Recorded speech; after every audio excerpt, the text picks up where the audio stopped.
And hello, Raging Pseudo. It feels like so long. It really does. It's been a while. Yeah. Every time I turn my key light on, I realize that my fucking glasses are filthy. I understand.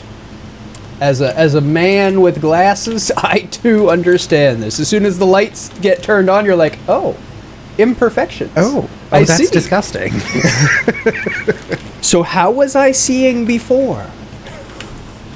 Poorly. Yeah. Poorly is the answer. Poorly is the answer. Turns out when your eyes suck, so you put glasses on to help your eyes, it's hard to tell when the glasses suck because your eyes suck. True fact. Yeah. And that's it. We've got bored. We haven't done this in so long, people forgot about us. Yeah, no, they just assume that there's no more show anymore. There is, and we're back. We're still doing it, and this time, we're talking about game loops. And this is how my extracts get shipped. Look at it all. Oh, that It's was the amazing. crinkly noise. It's amazing. They're all 1 gram Crinkle. packages of extract. They're like candles. They're like candles, yeah. And Yeah, and they fun and, candles. and I will be putting a flame to them. Absolutely. They smell wonderful. I believe it. Man, game loops. The cereal? Yeah. Gamey loops. The best cereal. I mean, really, So- if you ask my mom, honestly, she'll tell you that I had game loops for breakfast, lunch, and dinner. That is fair. And she wouldn't be wrong. No, she wouldn't. Yep, I consume video games. She didn't understand how I could play games for 18 hours straight and not be hungry. Neither do I. Stimulation. It happens, especially with someone with ADD. I can, if I'm stimulated, I will not eat for very long periods of time. It is Yeah, bad. I may have the same issues just undiagnosed because I absolutely will just tunnel vision on a game and 20 hours later like, oh, my body requires stuff to survive. The moment you Yeah, stop, probably eat. you get up and you're like, oh, I haven't moved or drank water or ate in a while, and your body's like, are we good? Did we survive that thing that was all stressful and we crowded attention for? And it's like, oh yeah, that was totally like a life or death situation, not just me having fun. Thank you Not just playing video kicking off games that. for many hours. I was totally just hunting a thing for 20 hours, right? Yeah, okay, cool. Not playing Stardew. Thanks. Bye. Nope. Yeah, that farming that I was doing was absolutely essential to my survival. Now let me go find some food. Elden Ring, I saw the trailer for, kind of. Ooh. I was going through my, I love doing the queues in Steam. I don't know if anybody else likes doing those, but they have that little, here's 11 games you haven't seen yet. Can you tell I'm tired? You see that command I put? Backlack. Backalaka. The backlack. Backalaka. Yeah. Fuck. So- I like the queue, but eventually when you get to like a couple, like 3,000 or 4,000 entries in, and there's nothing new coming out for a bit, it starts getting very interesting. Questionable? Oh yeah. You have to set tags, Oh, yeah. exclusion. No you don't. I do. Because it gets real bottom of the barrel, and I'm Oh, like, I know. oh. I like bottom of the barrel, okay? It's nice. It's nice. I'm scrolling through Steam, checking out new games, and all of a sudden, oh, boobs! Ignore, and then we just keep going, looking at games, and after a while, here, I have some boobs again. Oh, yeah, I'll look at some boobs for a minute, sure. Okay, yeah, I can do that. I'm not opposed. So I had a bunch of people over. It was a while ago, and we were playing VR, and we're like, "Oh, let's see what new VR games are." So I was going through the queue, and then all of a sudden, it's like virtual strippers, and there was like no censorship on the just default I know that one. screenshots, and it was like, I mean, what? I'm in a room with like 5 people, and we're all just like, "Oh, hello," Oh and I'm my. like, and like we're like, my friend's like, "Well, now we have to look at it. This is curious," so we open it, and then ever since then, I'm like, "Oh, I have just completely fucked my Steam recommendations now, even with the exclusions added." It's like, hey, remember that one time? And it's like, yeah, sure. It's like Amazon. It's like, remember that one time you clicked on this thing? You looked at TVs like one time for some reason because you clicked on an ad, and all we're gonna do is just send you these. It's like, I'm never gonna buy one of these.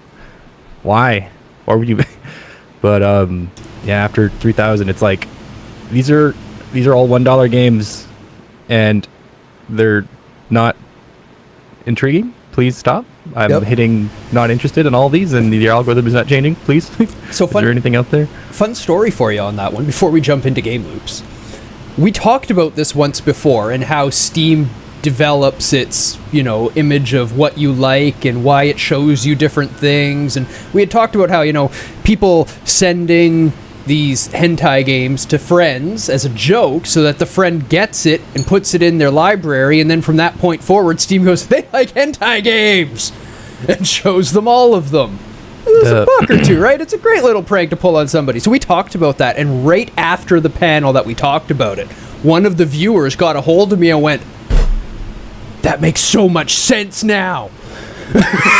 Another part on top of that would happen is when you accept a gift, I'm not sure they changed it. It doesn't tell you, or doesn't show up that you got it as a gift. It just says that you purchased it. Mm-hmm. So if you just send questionable things to people and they just accept it because they don't want to be rude, it just shows up in people's event logs being like, so-and-so has purchased this. And it's like, oh. I remember, I'm not sure if you've seen Secret of the Magic Crystal on Steam.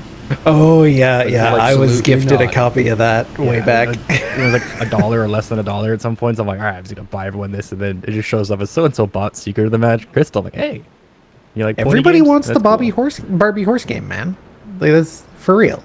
Yeah. For realsies. think I might actually saw have a copy. I Cartoon should play it. play a Barbie horse game. I think it was for this. I think it was a PS2 game. There are a lot of them. And you'll enjoy this. You'll enjoy this. You'll get a kick out of the creativity and ingenuity in how they did this. So the game was riding around like a little area ranch thing on horses to get to different places to do mini games and stuff. And you actually had to ride the horse from point to point. So how they did the horse was they did an FMV video of like a gallop along the path, and they would play that back, but they wanted the player to be able to control it, so they allow you to speed it up and slow it down. And in order to speed up and slow down, you just alter the frame rate of the video with your controller. That's actually kind of amazing. Oh man, Car was just going as slow as he could. It was like frame, frame, frame, frame, frame, frame. Oh man, this is painful. This is painful. Please speed up so I'm not getting sick from the motion of the camera. So, game loops. Here's your lesson. loops. If you're out there, don't do what I just said. Unless, I mean, yeah, if you want an intriguing game loop, don't make it an FMV video that you control the frame rate on, because I don't know what the loop is. But yeah, we should probably kick off game loops. The loop is.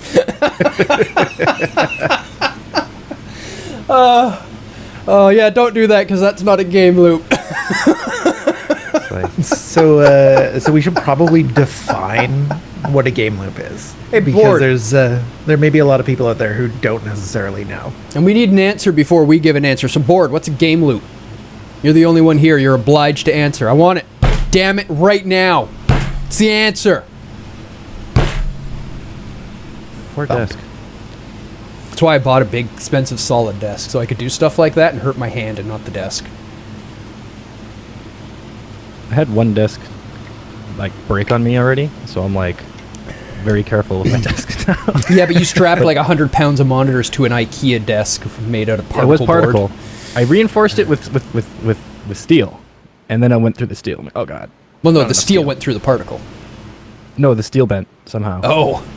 Oh my. Are you It didn't sure? dissipate. Are you sure it was steel? Yeah, it was just not thick enough. It was a sheet. There's a few layers, and it was just it's like slight tangent. It's because the monitor mount wasn't completely straight up, so Yeah. leverage Yeah, on gravity, I know. pushing in on it, and I fixed the top part, and then it started pulling up through the bottom, and I'm like, all right, time to buy a solid slab of wood and put some IKEA desks or IKEA Alexes under it, and now we're mostly good. And then now at a few parts the wood was splitting, and I'm like, ooh, time to reinforce some iron into this. It's like, why don't you just get less monitors? I'm like, that's not how this works. Oh, more monitors, not less monitors. I get more. I just get more desk. Yeah, why don't you get less monitors? Because that's not the direction things work in. You cannot go less monitors. Anybody who has ever used more monitors will be able to tell you you cannot use less monitors. You can't go back. I technically have gone back to less monitors, but it's because I have No, one enormous green one. space, I guess we should say. That You didn't go to acts as less two. monitors. You went to more monitor. Yeah, more singular monitor. Yeah. There's a difference. Big difference. But yeah, I guess we could just dive into what a game loop is. And the core, you'll hear kind of like the core game loop or core mechanics is the kind of terms that get thrown around. Yeah, we use the term core game loop a lot. A lot. If you've hung out here any amount, you've heard us talk about the core game loop of this game. And probably sat there going, the fuck are these guys talking about? It's the Apple core. It's the Apple core in my Applejack loop cereal. Applejack. Apple I did Jack like Loop those. cereal. Random tangent. Apparently Apple Jacks and Fruit Loops taste the exact same in a blind taste test. They're just the same thing, just different colors. Apparently. They taste mean, different try to this me, myself. but then it could also just be the color making my brain say it tastes a certain way. Apparently that's what's been going around. And a That is a food thing. theory. That a is food a theory thing. person put it to a blind taste test, and they were like, because I thought it was more cinnamon for the Apple Jacks, and Me too. apparently not. Apparently it's just sugar. It's all just tastes like sugar. And they were trying to figure out if the different colors taste different, and nope, it is sugar. That is to try that again. That is a big thing. That is a big thing But- with the brain. We look at things and make them taste and look and whatnot a certain way, even though they don't, just because our brain thinks it should. Placebo effect works really well that way too. Yeah. That and taste buds can be very different for people too, so it might Yeah. actually vary. There's probably a difference, but it's also probably that most people just taste sugar, and sugar is a pretty powerful, Yeah. taste. The placebo effect is literally so strong though, and in a special study I saw of it where they're handing out sugar pills to all the participants, but sugar pills that look different. They found that the big red sugar pill worked really, really well, and the little white sugar pill didn't work very well. The And bigger, price matters too. the which is bigger, wild. the brighter, the more bold it looks, the more convinced the person is it's going to help them. Even though they one- were told it was a sugar pill they were taking, it still Yeah, worked. That's the most wild thing is you can be aware of the placebo effect. It just works. But yeah, game loop. Very, very tangent-y today. Oh yeah, that's what Can happens you when we tell don't it's do it been for a while. Hit this link and we can add it. But yeah, core game loop is kind of the core mechanics that the game is kind of the foundation of the game is built on. So the main, typically it's the main thing you'll be doing in the game, or the kind of main draw and main hook of the game. And it'll probably help if we kind of just give some examples from the games we play and stuff like that to kind of go through, analyze them, and give some identification to it. So we have some real world example. Let's start with one. Since Board is the one that's here first, and Board is the one that showed up, let's look at Deponia for core game loop. The core game loop in Deponia would be you interact with the screen with your mouse, and you move your character around to click on objects in a sequence that doesn't necessarily make sense. So rub random objects together until things happen. Yes. Is the core game loop there. But there is something to be said as well for control interface, the HMI. Yeah. That would be human machine interface.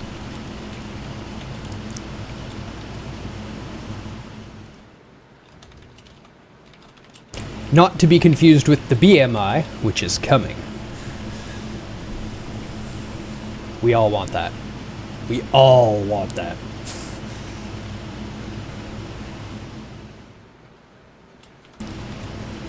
So another example of a game loop from a game that I love is Doom Eternal, where the core game loop is enter arena, shoot demons, move on to next arena. Isn't don't stop moving somewhere in there? That's optional, depending on how good. But yeah, it's mostly, yeah. But what people will find too is that typically the core game loop it's very basic definitions. It's the core, the foundation, the very the minimal thing that the player will be doing over and over again. everything else just kind of gets layered on top. And people will think of Doom Eternal like, oh, there's a lot more to that. You know, you've got your jumping, got all your weapons, you got, you know, all the different enemies. And it's like at its core, what the game is you enter an arena full of enemies, you shoot them. I think it's even more abstract.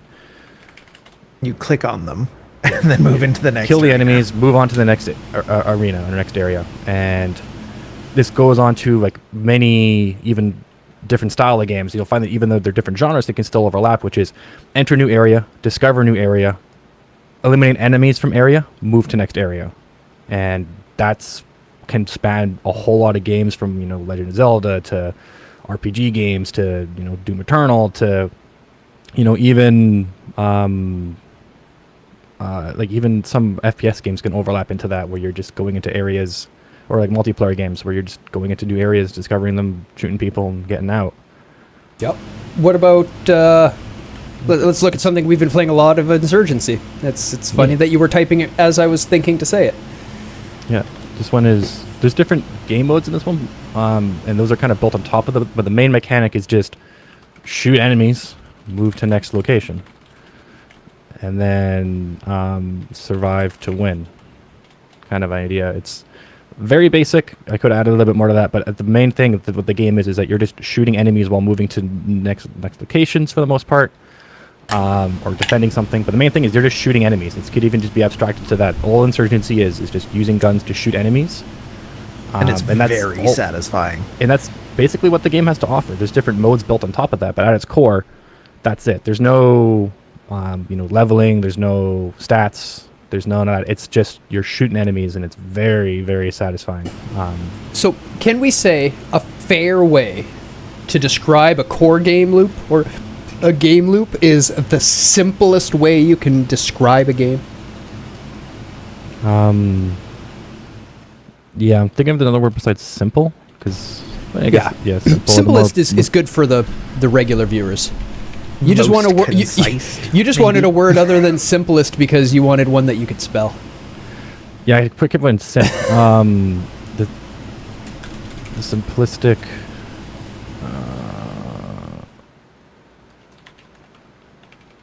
Yeah, let's let you do it. Brain's derping, but yeah, it's because yeah, for the most part, yeah.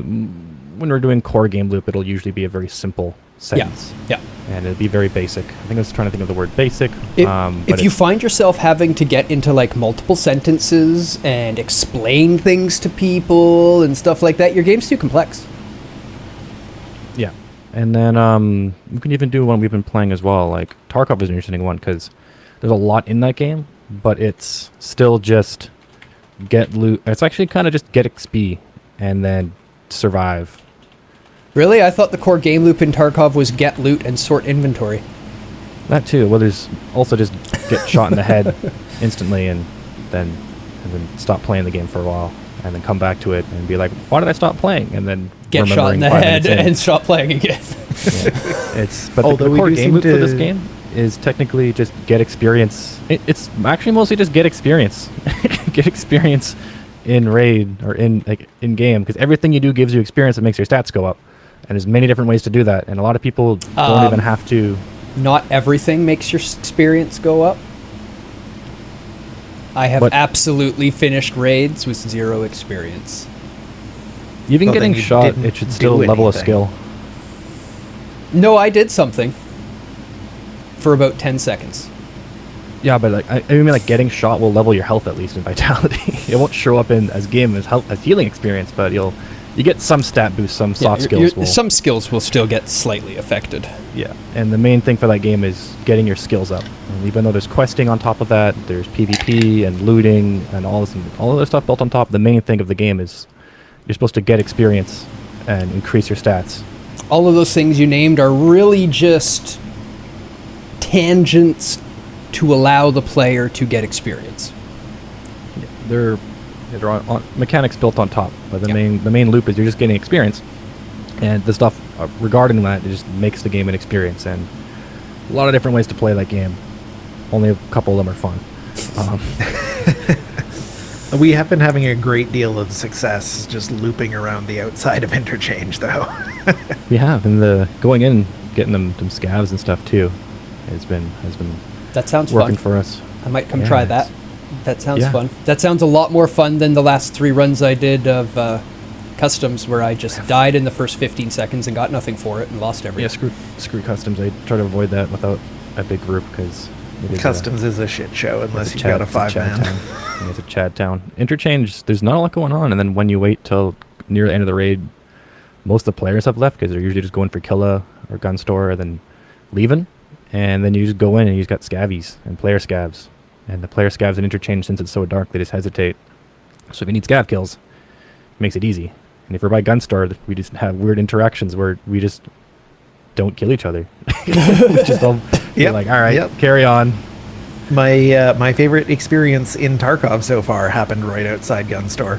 There was a player scav, who walked up to me as I was looting a dead scav as a PMC, and he just like totally could have blasted me in the back of the head. Like, I couldn't have defended myself. Didn't even notice he was there. It was late. I was focused on looting, and he just looks at me. And I look up at him, and he goes, "Wiggle?" And I just stare at him for a second going, do I just blast this guy and take his pilgrim? And he goes, "Wiggle." Okay, fine, wiggle. And then we let him come into the gun store with us, and he looted some stuff, and then we all exfilled. Before we exfilled, we ran into 2 more players at the end, or 2 more player scavs outside, and we're like, I don't really want to run out here. So we let Pilgrim guy go out. I'm like, all right, if they shoot Pilgrim guy, then we know they're bad scavs, and we're just going to go and wreck these guys. And the Pilgrim guy was out, and they're hanging out. I'm like, all right, seems like we're chill.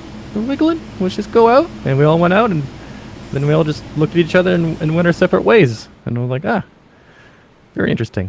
Which reminds me, an interesting topic for core game loops to analyze and bring up is sandbox games. Because they're ones that don't have really a very rigid defined game loop, because they're designed in a way where the core game loop is your emergent gameplay, what you want to do. It allows you to make your own core game loop in things like Stardew Valley, Kenshi. I was going to say, let's actually explore this a little bit with one of our favorites in Kenshi. Yeah. Because that's such a creative and interesting game. Yeah, and that one really allows you to do a whole lot. Like, we can bring up other sandbox things, but they're a little bit more focused. Like, Valheim is sandbox, but it still encourages you to... Valheim is a really nice, tight game loop, really. Yeah, it's still a good game loop, but compared to, like... Access biome, gain new resources... Kill defeat boss, boss. access next exploration and kill bosses to unlock next gear. Yeah. It's nice because it's sandbox, but it still has a direction. Very goal-oriented sandbox game, really. No wonder Rage likes it so much. And then Kenshi, on the other hand, is very satisfying. Is just basically a torture simulation, and just makes you feel like, why am I playing this game for a while? And then eventually you figure out what you want to do and you start working towards it. But for a while, it's very rough. It's brutal. But it doesn't really give you a goal. It gives you some starting things that you can do, but you can just make a complete custom start. And the whole point of these kind of sandbox games, I'm trying to think of other examples, and they're not coming to my head right now, is that there isn't a derived game loop. What the game loop is a sandbox. Here are some toys, and you just get to play with them. You can do whatever the hell you want. And in Kenshi, you can spawn as one person, just go and do whatever you want, basically. You can be training combat, you could be doing trading, you can, you can be a dude with his dog. Yeah, you can, be a drug runner, or you can have an entire squad of people, or build up a whole army of like 30 plus people and create a town, or run over a town, or it's, completely different gameplays at that point. One's you're controlling one character doing whatever, and one you're controlling a whole army. Building a town, managing production lines, managing, input-output of everything. You can even start an entire army and start hiring people and training them as soldiers and commanding them as squads and build a whole town. And I've never seen the depth of gameplay in anything, nor have I ever seen such emergent story come out of a game. It's so good. Kenshi is so cool. My favorite was just programming a past and a history in it and forcing all the nations to act the way their history is towards different states. Just made so much in that game. Like, as a woman, I went and made a base in an area, and these holy crusaders came by and were basically like, well, where's your husband? This is our land, and he needs to come pray with us. Because women aren't allowed in women aren't allowed in the religion. But I was a woman by myself. I just lied to them like, he's inside. He can't make it out right now. He'll be out next time. They're like, well, he better be here next time. So I ran to the city nearby, and I hired a guy to help me run my little city, and brought him back with me. And then when the prayer day came and the people came around, I sent my hireling dude out, and he was just like, oh yeah, I'm the ruler here. They're like, oh, okay, and they did prayer day with him and then left. And then my hireling dude would just go out and pretend to be the lord of the castle, even though it was a woman that rules the place. And that was how I dealt with prayer day. Until I missed it one day, because I wasn't paying attention. And then the Crusaders were like, screw you. Yeah, and then they started killing me. That was not good. Normally, it's a nice safe area to start a city because the Crusaders patrol it regularly, so all of the raiders and stuff like that get killed by them. You get free loot, take all their stuff and sell it. Yep. As long as I don't see you taking it or see you wearing their armor. They don't like that. You take the raider stuff first. Yeah, but even then, the raiders see you wearing their stuff. They don't like that. They'll attack you pretty quick. I just put it in inventory, carry all the swords, go to the store and be like, take these. Thank you. Clean up crew. Sword laundering. Look, it looks different. Yeah. Kenshi. That's a game we could do a whole panel about, just stories that have come out of that game for us. Emergent gameplay. But yeah, the interesting thing is there's not really much of an identifiable game loop. It is kind of just you control characters in a giant world or on a map, and that's the most basic thing. And it doesn't sound very fun, but that's kind of the point of core game loop, is that it's not really the fun part of the game, it's the main interaction point of the game. You know, what is the player going to be doing the most part? What's the main interaction? What's going to keep them going? And the game loop for Kenshi is you control characters in a big world that's very dangerous, and it's set up for emergent. And the game loop itself is actually the ability for the player to create emergent stories out of it. That's kind of the point. They get to do what they want, get kind of stories out of there. You know, you could start off as, you know, someone who is, you know, been enslaved by this tribe of people. You can break free and then, you know, get a bunch of other people who've escaped, build up an army, and then go and take them out as a revenge, and that builds up, you know, a whole kind of entire story. Yep. That wasn't, you know, explicitly designed. It was just the pieces are there and you can kind of assemble them yourself. So sandbox games are very interesting for that, in the sense that the gameplay loop is almost what you kind of want to do to it, and it's kind of meta, but that is the gameplay loop. It's a gameplay loop creator. You get to do it. The gameplay loop is you make the gameplay loop. Yeah, that's... I mean, kind of, because there's still a very set way to interact and interface with the game, but yeah, you do definitely play them how you want. RimWorld I had to add to that list as well, because it's one of the finest games for emergent story. Yeah. Just hands down. Hey, Ancaria, always nice to see you. Good game loop, NG Plus and Metroidvania. Would it be good to have same loop or randomize of some kind? Well, you're a little off, because NG Plus, etc., are all the same game loop. Because it's the same game. Yeah, those are mechanics on top of the core game loop. Metroid, like in a Metroidvania or just a Metroid, for Metroid itself, for the most part, the game loop is exploration and then eliminating enemies. Go to a new area, discover it, eliminate enemies, find pieces that you need. Well, enemies aren't really a part of the game loop in Metroid, I'd say, as much as environment and items. Yeah, it's get stuck by environment, explore environment, get stuck in environment, find item to proceed, repeat. Yeah, if we're talking more Metroidvania along the lines of Symphony of the Night, then I would say that the enemies are more part of the core game loop because you do gain experience. You do get stronger by defeating the enemies. But yeah, for Metroid, it really is all about the exploration. Yeah. Yeah, enemies are just sort of there. They're an obstacle, but they're not part of the game loop. Does that make sense? This is why we're doing this, because we always talk about game loops and core game loops and fun stuff like that, and we want to make sure that when we're talking about it, people actually know what we're saying. It makes sense. You let us know if you need any... makes sense. You should probably get yourself checked. You shouldn't understand us. That's not a good sign for you. You let us know if you need any more examples. So I do like the Metroid example, because I love Metroid.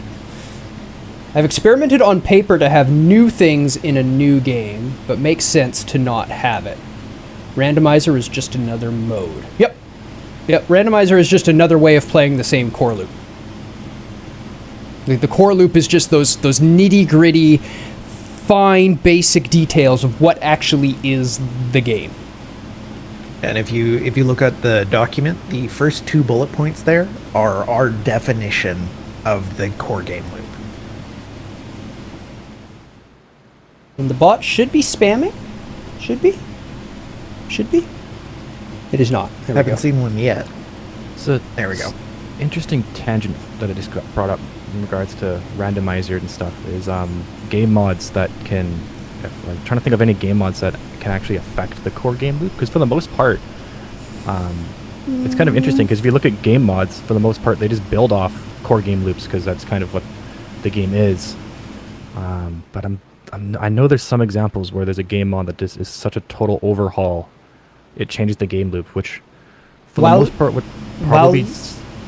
While you come up with a good example there, I'm going to quickly touch on Board's Terraria as another sandbox game, because while it's kind of true, we've already touched that, and I would most compare it to Valheim. Where it does have a defined path that it wants you to take. There is a real core goal to it. There are specific things that you want to go and get in it. There is a definite path through the game. Even though a lot of it's going to be random and you're not necessarily going to get exactly what you want, you're explore for, certain things so that you can go and beat certain bosses so that you can progress. Very, very Valheimish. I kind of saw Valheim as a 3D Terraria. All right, I remember my examples now. There you go. So a lot for the source engine stuff, which it's teeters more on just making a new game, but back before a lot of, just straight up engine access was provided, you just had to take a game and kind of rip out a lot of the main code and inject your own. You could do some very interesting stuff for that. So like, for example, like Half-Life 2 is very much the core game loop was exploration to next area. Yeah. Encounter puzzle, solve puzzle, proceed to next area is what I would say Half-Life's loop was. Yeah. And then someone can go in, and then like games like Counter-Strike come out of that, and then from Counter-Strike there's mods that go as far as like Prop Hunt, where Counter-Strike's default game loop is kind of eliminate enemies, complete objective on a map, and then you have Prop Hunt, which is now almost, it's very similar because it's still the same style, but Prop Hunt is hide and seek. So now you're hiding from someone and hoping not to get caught disguised as a prop, and the other player has a different game loop, which is find the items and remove them. Which is kind of interesting that you can take one game and just inject a bunch of, you can rearrange the core game loop without actually changing too much of how the actual game engine and gameplay mechanics were originally designed. That's something I haven't really considered much, but when you put it into that structure, I realized that all those like 4v1, 3v1, off-balance multiplayer, group versus single, they're different core game loops for different sides usually. Yeah, that's a interesting part too, because you get different two game experiences. Loops, one game. Yeah, it's not every game can just have one, which is the interesting thing about sandbox games, is that you can have a lot of different experiences from them depending on how open the sandbox really is. Like something like Gary's mod, there's almost no way to really identify it because it is just gameplay loop creator to the max, especially with what you can load into that, right? The gameplay loop would just be like Game. you open up Lua script and you make game. What is the gameplay loop? Game. Yeah. As simple as it can be, just game. What do you want to do? Game. Doom Eternal had that? Do you mean the Oh, PvP and co-op snap map creator? They had the Doom Eternal had the 3v1 multiplayer mode, which I never ended up playing. And I have no idea if it actually worked or not. But that is not actually different game loops. They're still all the same game loop. Even in the multi versus single, because in that PvP instance, it's the PvP game loop is load into level, kill all enemies. Yeah. There's just different mechanics on top of that. Yeah, but both sides are doing the same thing. Yeah. The difference for the example where I have with Prop Hunt is that when you play as a prop now, the goal is no longer to kill the enemy, it is to survive. Yeah, hide. Yeah.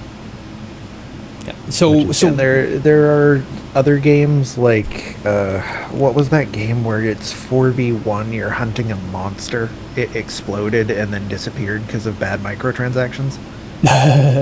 I know the one you're talking about. I can't remember the name. There's the old source one, The Hidden, where it's 5v1 and one person plays an invisible mutant that just kills people. That game was fun as hell.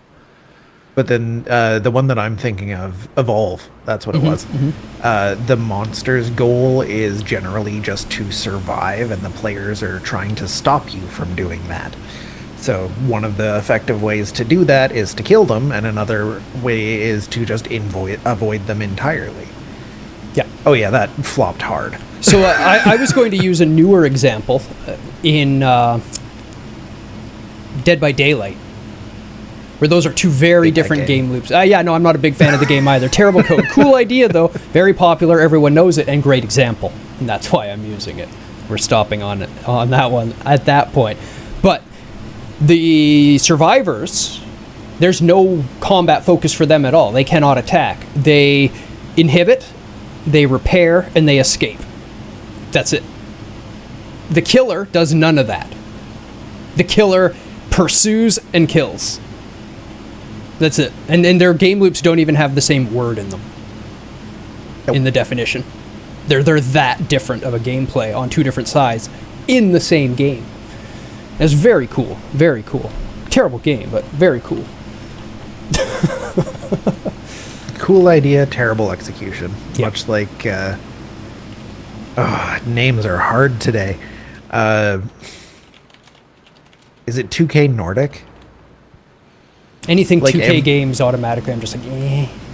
I think it was 2K Nordic that just everything they did, I loved the idea of and hated the implementation. As we've often talked about in our game ideas and game idea discussions, ideas are worth nothing and implementation is everything. Yep. The best idea in the world is worth absolutely nothing if it can't be implemented well. Hey, now. You know we would never do that because Blizzard North came from the North and they were gods. Yeah, they made some of the best video games ever. They actually, I mean, there's one thing, it's fine to say, yeah, they made some of the best games ever, and that's true. It's better to focus, in my mind, on they never made a flop. Not the one. The closest thing to a flop they had was probably Blackthorn. Rock and Roll Racing. Blackthorn. Blackthorn. But people love Blackthorn. I don't. But I don't love that style of game, period. I didn't like any of the games of that style, and some of them are considered amazing games. I didn't like any of them. But it was a good game still. It was kind of like a early Out of This World, basically, is what it controls like. And I hated Out of This World, and everyone rants and raves about that game, so... That's why I don't like Blackthorn. I don't like those games. Yeah, we're all watching Dreamhaven as well. I'm very excited to see what they're doing. Yeah, we're super stoked for that. We saw that they were breaking away and we were like, yes. And now you start hearing about all this BS that we don't want to go too far into with Blizzard and how they're being sued over all this stuff. And you're like, Leaving makes sense. That was a good call. Apparently, toxic work environments do not make good games. Who knew? Who'd have thunk it? Would you like some more screen real estate there, Pseudo? Probably a good idea. Here you go, have some screen real estate. Figured that we're almost at 5. We could dive into the actual starting of the designing of a game loop, and kind of what some things you can kind of keep in check. And the main thing is basic and simplistic at first. Yeah, that's exactly what I was going to say. Simple, simple, simple. Kiss. Everyone understands KISS, I hope. Probably define it. Keep it simple. With an extra S. Well, we will do it the clean way. Yeah. Yeah. The point is that the more simplistic the core game loop is, which is the core interaction with your player, you can then identify the individual mechanics to build on top of that, while not kind of muddying it up or having them overlap too much. You kind of understand what the main point of the game is. Especially when getting into game design and game development, it's really easy that when you want to make a game, you want to just make a casserole of all these different game genres and game mechanics and throw them all in. We want an FPS, RTS, MMO with RPG mechanics, and it's like, that's a lot. Well, what's your game loop? And it's like, all those things. It's like, well, no, what's the main thing that the player should be doing? And it's like, well, there's going to be too much. I'm like, well, you're now making 4 games in one when you should probably, it's not saying it's impossible, but I'm saying that, like, when we're starting out, and if you're watching this video, it's most likely because you're on the more amateur side of game development and game design. Simple is your friend. And even then, just having a simple analysis, like, you could do something like that, but you still need to find what your core game loop would be, what would tie all those mechanics together. And that's the main thing of a core game loop is, how does it tie every other mechanic on top of it? It's the foundational layer. It's the base of what everything else is going to be built upon. So let's take a quick look here. Okay. Sorry, just one example of a game trying to do too much that actually worked out, interestingly enough, was that Jack Black PS2 game. Not PS2, because it would have been PS3. Yeah. PS3, Xbox 360. It sort of worked out. It's a bizarre game. It's one of the best examples of a game played it on trying stream to do too much that I can think of. But my best example of a game trying to do too much is Spore. I would say the Jack Black game did it better than Spore. It did it Spore better. Fell apart It did it better. That's why Spore is a better example, because Spore did more than one thing, to the point of going so far that it's just not. There's just nothing. You can't even. It's barely a game. It's like a bunch of little flash games glued together at the end of the day.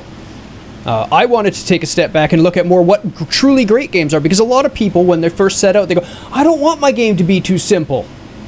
Because simple game, nobody wants a super simple.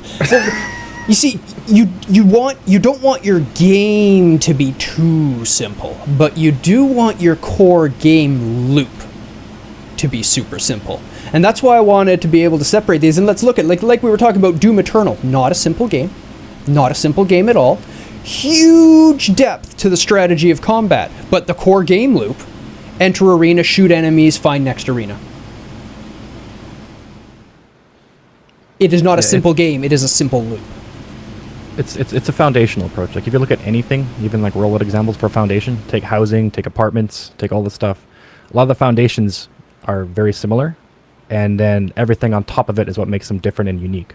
But if you break them down to just the start, a lot of them are all going to start the kind of same, have the same kind of foundation, and then mechanics that you put on top and build them together are going to be kind of what, distinguishes them for the rest. But you do need to identify what your core mechanic is. The nice thing about the example for Spore is, what is the core mechanic? And it's, it changes every, stage. It's kind of just a weird sandbox with rules in it, and it's hard to identify, which then makes it kind of hard to play, because then the player's not really too sure of what they want to get out of it. They may not enjoy certain stages. They may not. It's basically, like you're saying, it's a bunch of games jammed into one, which, can work. And there are games that are like that, have all these different modes on top.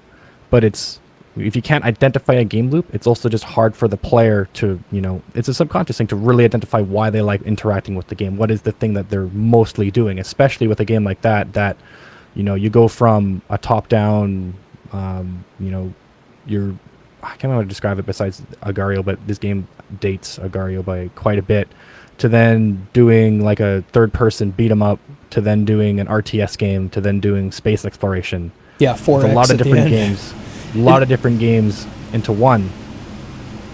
Yeah, the problem with it is they did so much that they had to simplify all the things to make them understandable and easy to just pick up and play, and they had to simplify things so much that it was just a brainless, mindless game by the end area.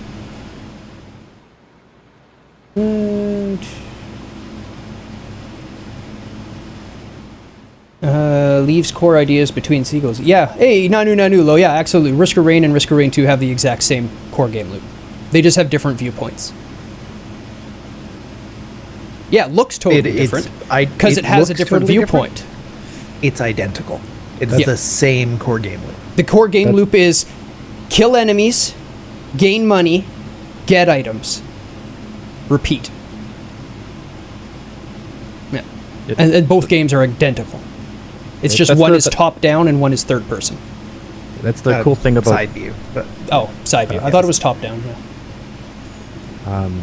it's 2D plane. But that's the cool thing about game loops is that they can transition or transgress between entirely different styles. Like a cool example is the Grand Theft Auto series. It started top down 2D and then went up to 3D, and its game loop is a bit weird because it's got sandbox elements but still has a story that you want to go through in missions. The game loop is kind of do what you want but complete missions to finish a story, go through that kind of experience. But first one's top down, other one's 3D, but at the end of the day they're still very kind of similar games and still very chaotic. And then you look at some games that have I'm trying to think of games that have transgressed from 3D to 2D, but you can have the game loop isn't it's very agnostic to the actual interaction of the game loop, which is really neat about it.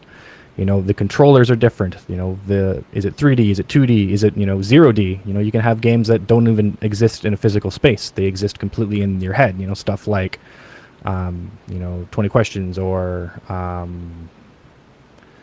I think of other games that are just... It's always fun to use the just talking mental child games that we've played in these discussions to help people think about games differently, because these games are well designed, well created games. There's a reason they've been played so many times throughout history.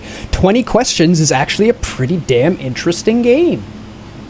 There's a lot of strategy to it. And guess the number doesn't require anything. There's very, very simple things, or the telephone game where you say a word around and trying to get the same, or there's a lot of stuff that exists in zero space, and but then you could still take those and put them into a physical space. Games like Jackbox don't actually need to exist in a physical space, but they can be represented in physical space, which is neat. And kind of figure that out through that. And Jackbox is interesting when it comes down to core game loop because it's a collection of games, and each one of them kind of just has a different game loop, which is a whole other topic about games inside games inside games. But something Yakuza. Yeah, the designing of a game loop, though, especially at the start, keep it simple. It's supposed to be foundational. Like I said, the examples here, they transgress many different styles, many different things. You don't even have to worry about if it's 2D, 3D, if it's what genre it's going to be. This is completely against that. These core game loops don't have genre. They can have, many genres have very similar game loops, but, removing enemies from an arena can be almost, Any every genre. Yeah. Pretty much Although anything can have that. some games have more easily identifiable arenas than others. Yep. Like if you're proceeding through, say, a modern military shooter, for instance, your arenas aren't usually very identifiable. It's usually, a sequence of corridors, maybe a couple of open rooms, and then there's a gate that you need to kill everything to get through. That's actually an arena. It doesn't look like an arena. It doesn't feel like an arena, but it's an arena.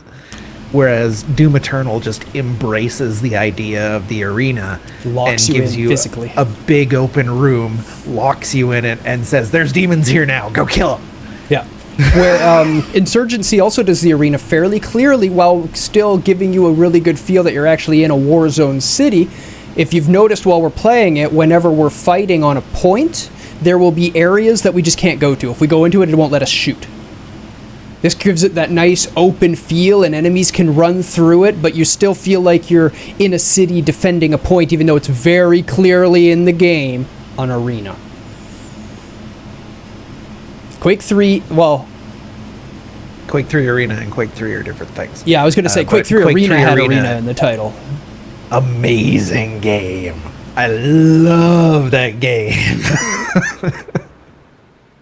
Yep, and that has the Doom core game loop, absolutely. However, I wanted to go on a quick tangent because Encaria said Pictionary in 3D would suck, and in my mind, I was envisioning a bunch of 3D artists playing Pictionary with Blender.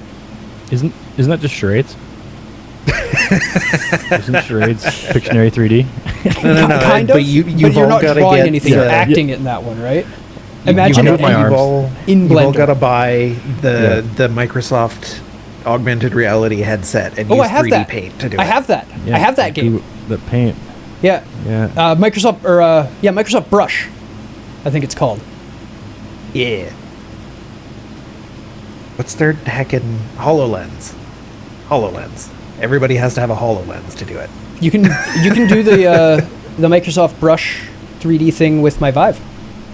Oh, can you? Yeah, I got a free copy of it when I got my Vive. Nice. Yeah. My other favorite non-game game to play on that at the time was Google Earth. Zooming around Google Earth in VR is pretty cool. Do we call Gorn a game, or is it just a tech demo? Started as a tech demo. game. It is now a game. There's stages and bosses and different It's an encounters. arena. It's an arena combat.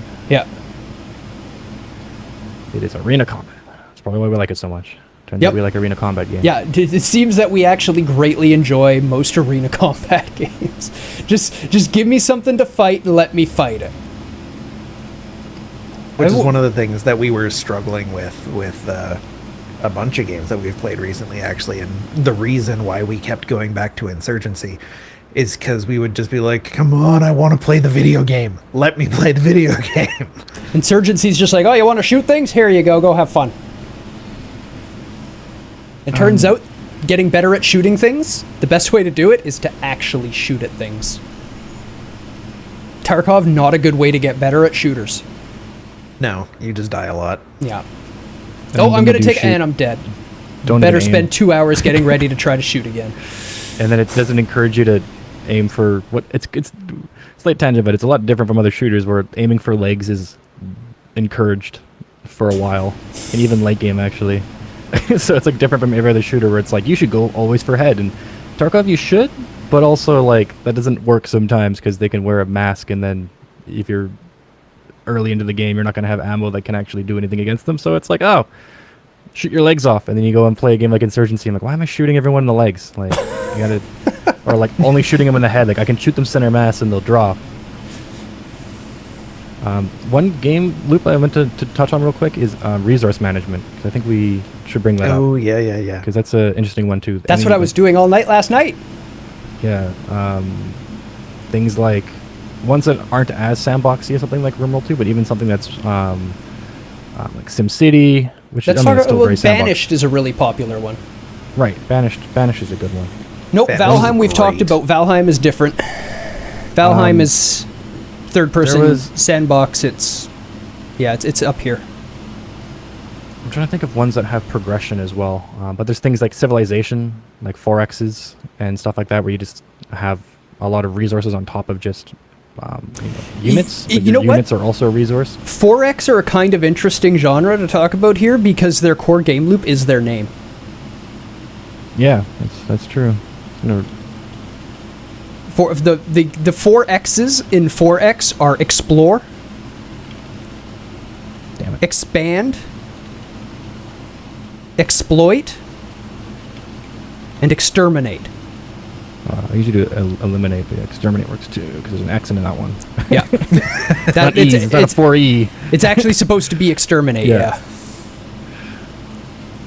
Yep, that's what we do in a 4X, and that is literally the order of the loop. You explore, you expand, you exploit the land. Exploit is like getting resources from planets or cities, or, you know, gaining income and just making money off the land around you. You exploit the land around you, and then you exterminate your competition. It defines itself with its core game loop, yeah. And I love myself some 4X. Love them. It's unfortunate they haven't been done as well as Mu 2 since Mu 2. That game was so good, they still haven't made a better one. However, Endless Space and Endless Space 2 and Endless Legend come very close. If you're a big 4X fan and you haven't played those games, you're absolutely doing yourself a disservice. You must play them. Must. I don't say must very often, but that's a must if you like those. What will the main player interaction be? What do you want your player to be doing? Yes. So I know Inkari is in chat, and I know Inkari is making a game. So, Inkaria, what's your core game loop? What does your player do? Let's hear it. I was actually helping somebody define their core game loop and game mechanics the other day. It was quite fun. I love doing stuff like that. Yeah. Helping Egg design his new game mechanics. I love just taking an idea and distilling it down to its essence. Oops, sorry, microphone. Essence. Like that's just super engaging for me. So find enemies, kill enemies, gain more strength, find stronger enemies. That's kind of what you're saying? The mystery to unfold along the way is story and sauce and flavor and nothing to do with loop. But explore, kill, gain strength, find harder enemies, definitely a core game loop. I guess it's kind of an important distinction in a game loop is that it's the repeatable interaction. Yeah, I mean, I guess we should say that, but loop definitely defines repeatable. Yeah, that's why you don't really include a win condition too much in it, because it's, you know, that kind of concludes it. Sometimes you can be like, you know, leave area, or if it's a multiplayer game, you know, the kind of point is to eliminate things to win match, but the core gameplay loop will usually just be, you know, shoot enemies, eliminate enemies, explore, get resources, gain skills, or something. It's usually like one core thing that every other mechanic is then built on top of. Yeah, a good one. It sounds like explore and gain abilities would be your core game loop there. Unless you actually need to kill the enemies in order to gain those abilities or gain experience of some sort. Yeah, if the enemies aren't necessary in that, if you're just finding like skills as a pickup, boss grants abilities. So, find boss, kill boss. Explore, find boss, explore further with new ability. Explore, find boss, kill boss, I'd say is the loop. Because it starts over at explore after kill boss. There you go. That's your core game loop. Explore, find boss, kill boss. Now that you have that nicely set in your head, and it doesn't matter how many games are like that, but once you have that clearly defined, it allows you to focus your mechanics and your game design much better on your loop. Yeah, and it's kind of interesting example of that too, because like Legend of Zelda games are like that. There's a lot of games. Or no, Doom. Sorry, Dark Souls is what I was trying to say. Yeah, there's a lot of games that you would think would be exploration, but exploration isn't always the core game loop. Sometimes the core game loop of what the player is doing is eliminating enemies to gain abilities. Like Diablo. Yeah, because finding the boss is not the core loop of Diablo. The core loop of Diablo is kill enemies, get items, kill bigger enemies. That's it. That's Diablo. That's all you do. It's also why Borderlands works so well. Yep, Borderlands has the exact same loop as Diablo. They're basically exactly the same game. It's just one is top-down point and click and the other is FPS. Same loop, different settings. What did Diablo's core loop before Diablo? Was there anything? I'm sure there were some things. I don't think Diablo was that game-breaking with the thing of find bosses, level up skills. So, I mean, that's Yeah, it's pretty core. RPG for a long time. The big thing that Diablo added into it, the reason it broke everything and revolutionized it, is because it brought in the multiplayer aspect while you're doing it. Yeah. Which is a mechanic, not a game loop. Yeah. Which is interesting. Which is real cool. That's why a lot of these games can transcend.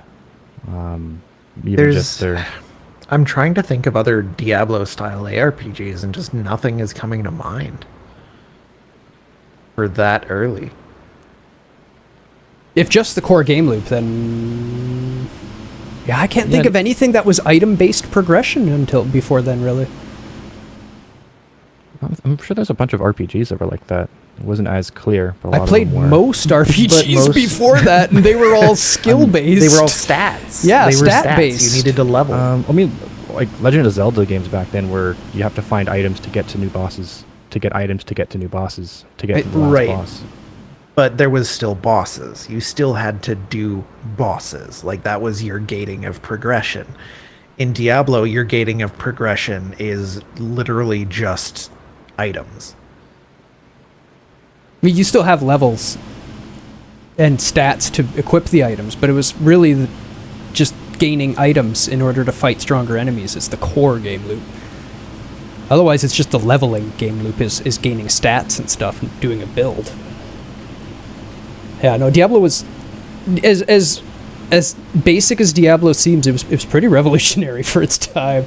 It was a really big deal. I remember the first time I ever saw a friend playing. He's like, "Dude, you got to come over and check this out. I got this new game called Diablo," and I was like, "What the fuck is that?" I came and looked at it. I was like, "The fuck is this?" This is amazing. It was supposed to be turn-based. You're absolutely right. It started out as a turn-based game. The interesting thing, thinking about it, it's the Dungeons and Dragons game loop. Yep. Yeah. Yeah. Find items. Find items. Find items, get skills. stronger, kill bigger things. Yeah, it's the Dungeons and Dragons game loop, which is a very interesting example because that's not even a Video for game. the most part. Yeah, it's not a video game. It transcends even the medium of where it's experienced. Yep. Yep, that's why we're saying, but the title does not say designing a good video game loop. This is not just for video games. This is everything. It's just video games are what we like to talk about because they're nice and complex.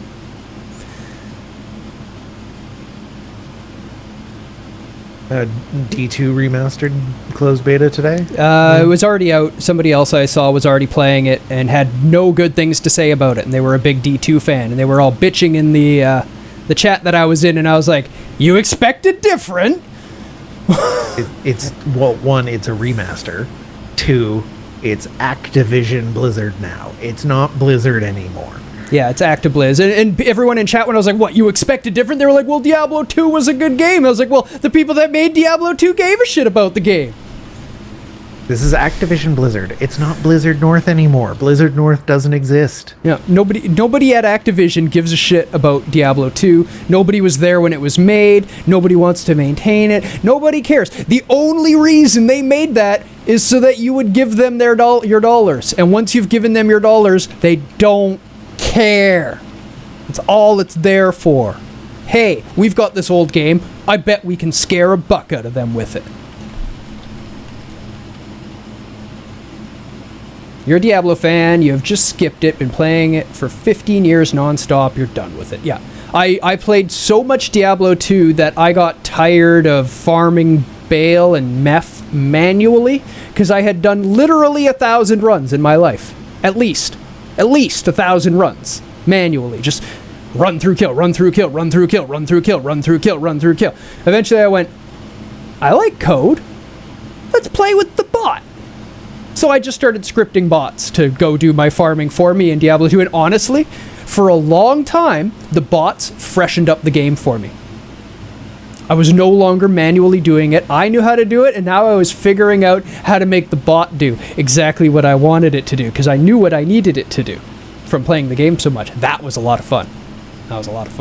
If you haven't played with Diablo bots, I recommend Diablo 2 bots. Hit me offline, and I'll give you the basics so you don't get banned. And yes, by the way, all of the measures that they use to catch bots, the bots can get around and they only catch players. I've been banned more times playing Diablo 2 normally than I have been botting it. I play too efficiently manually. It thinks I'm a bot and it bans me. That's sad. That's so sad. We've got good versus bad game loops. We do. Now. I figured since the title was designing a good game loop and not just designing a loop, it might help to identify, the difference between kind of a bad loop and a good loop to really kind of hone in on, what the end goal and what you should be kind of striving for. And it's easy to bring up, the bad ones we talked about before, like Spore. It's hard to identify a single core loop. There's just too much going on. And it just doesn't have a good game loop because it doesn't have a game loop. It has many game loops, which can be okay. Like we had an example in multiplayer games, but they're easily identifiable. You have a game loop for, for Dead by Daylight. You have a game loop for the killer, and you have a game loop for the survivors. You have two different game loops. Two different kind of interactions for what the player's doing. But you can identify them. You know what they are. The players know what they are, and they're fun. Fun is going to be subjective, of course, but the point of it is that when your loop is not consistent, and consistency is a big thing we find with just humans in general, that's kind of why we like things. We're very pattern orientated. If the loop is not consistent, it's hard for the game to be fun. And that's kind of where a game like Tarkov stops being fun for a lot of people, is because its loop's not consistent, which is what I was thinking about last night when Rage and I did like 8 runs in a row where we had a very consistent experience. The game started being fun. Turns out when you can kind of have an idea of what you want to get out of the game and start getting that out of the game, it helps your experience be better. The chances of things going wrong and going bad aren't a bad thing. They kind of make it when things go well and makes the experience a bit better. But inconsistent experience is something that can really drive a player away. When something is overwhelming, there's too much going on, they're doing one thing and then doing the next, it's... Like I said, back to Spore again, you're doing one mechanic, now you're at a new mechanic, and now you're at a new mechanic. That one is at least a bit more on rails in a point where it's, progression. But there are a lot of games where there's just too much going on, like the example of like RTS, FPS, MMORPG, where you're just like, okay, well, I'm playing an FPS trying to eliminate enemies. Well, now I'm back to an RTS screen managing my whole army, and now I'm to a resource management page trying to build my army, and now I'm RPG trying to build stats for my character. And it's like, these all things sound like they could be fun, but if your loop isn't consistent and there's too much going on, too much changing, the overall experience is going to be either overwhelming or frustrating, or just humans are very simple, and we play games, this is why games started off very basic, like Pong. Like Pong's game loop is you hit a ball to the other side, very simple, very repeatable. Mario is you go right and you jump. You just go right and you jump on things. So you jump over things. You just move to the right. Is its game mechanic is you just move to the right, and it's repeatable. And that's the main thing is if you get games, that then change it up too much, where now you move to the right, but then sometimes you're, locked in to a thing where you have to just only jump, or now you have to do a different mechanic, or the core gameplay loop isn't as consistent. It gets a lot more kind of abrasive. So especially at the start, I guarantee everyone watching this video, listening to this video, in the chat right now, and in the panel talking, has had the experience before where you're playing a game and it just does something turret weird section and goes like completely off the rails, and you say, what are you doing? Why would you do this? Yeah. It's the 2010s all over again, where every game had an obligatory turret section. Oh yeah, the turret section in Heavenly Sword. Oh yeah. Oh yeah. Yeah. And it can even be another example I like to bring up for inconsistent game loop is Yakuza 3. Because that one breaks the core game loop, and that's why a lot of people can't figure out why they don't like it so much. And it's partly because story is slow, but that's not the main thing. Yakuza has a very simplistic game loop, which is you basically just move from area to area punching people. It's a beat 'em up. And then on top of that is built mini games and story, but at its core, you're just moving around fighting, which is interesting because its game loop isn't its main draw, which you'll find with a lot of games too. The core game loop isn't always the main draw. It's just the main interaction point. It's the loop.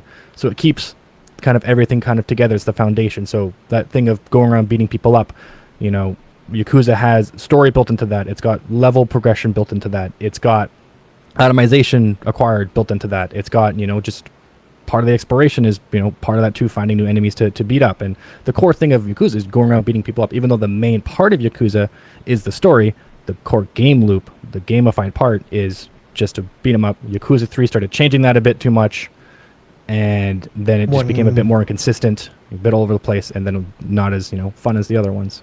One could also argue that the parts where you're actually doing the core game loop are the worst parts of Yakuza games. Yeah. Yeah, I would make that argument.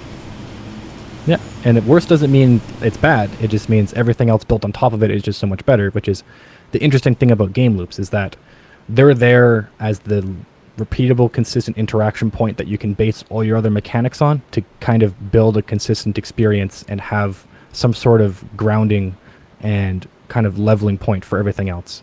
Keep yourself grounded. Don't get too crazy. Don't do too much. Build things on top of your core and then have them complement each other.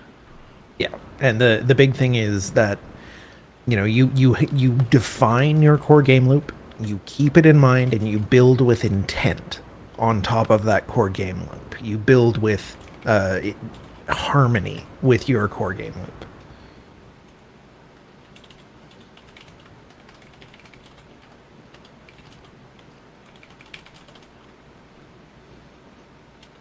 Okay. Think of anything else for bad game loops? I guess loop not consistent. It needs to loop.